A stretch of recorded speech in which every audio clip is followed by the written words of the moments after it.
మెరుగుపరుస్తున్నాను అంటున్నావు కదా నువ్వు, ఇంకా బాగా పెంచుతున్నాను అంటున్నావు కదా ప్రమాణాలు. అవును. అప్పుడు ఆ స్కూల్లో చదివించాలి కదా, మధ్యలో నేను ఎందుకు డబ్బులు పెట్టి ప్రైవేట్ స్కూల్లో చదివించాలా? నారాయణ చైతన్య కోసం చదివించాలా? ప్రైవేట్ విద్యా సంస్థల కోసం నేను ఫీజు కట్టాలా?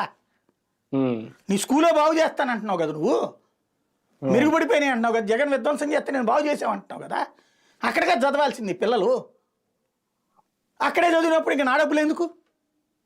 లేదు, వాళ్ళు ఏదైనా వ్యాపారం చేస్తానంటే నేను పెట్టుబడి పెట్టాలా? అప్పుడు నేను పెట్టుబడిదారు అవుతాను కానీ మార్గదర్శనం ఎట్ట అవుతాను? అప్పుడు నేను పెట్టుబడి పెడితే అందులో వచ్చే లాభాలు నేను తీసుకుంటానా? అప్పుడు నేను వ్యాపారస్తుని, ఫక్తు వ్యాపారస్తుని అవుతా? లేదు, వాళ్ళకు 5 లక్షలు 10 లక్షలు ఇస్తే, ఇప్పుడు నేను చూస్తుంటా రోడ్డు మీదన ఇంటి దగ్గర నుంచి ఆఫీస్కి వచ్చే దారిలో కనీసం ఒక 15-20 వడ్డీ అదేది అంటారు కర్రీ పాయింట్లు, మంగళ షాపులు, చిల్లర కొట్లు 15-20 నా కళ్ళ ముందే మారినాయి.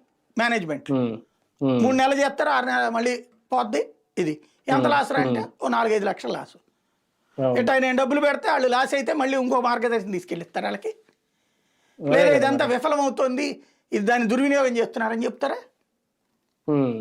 ఏం వ్యాపారం చేయాలా? ఇప్పుడు పూలు అమ్ముకునే ఆవిడ ఉంటుంది, ఆడికి ఎట్లాగూ పూలు తెచ్చుకుంటుంది, అమ్ముకుంటుంది. నేనేం చేయాలి? వడ్డీకి అప్పులు తీసుకునే పరిస్థితి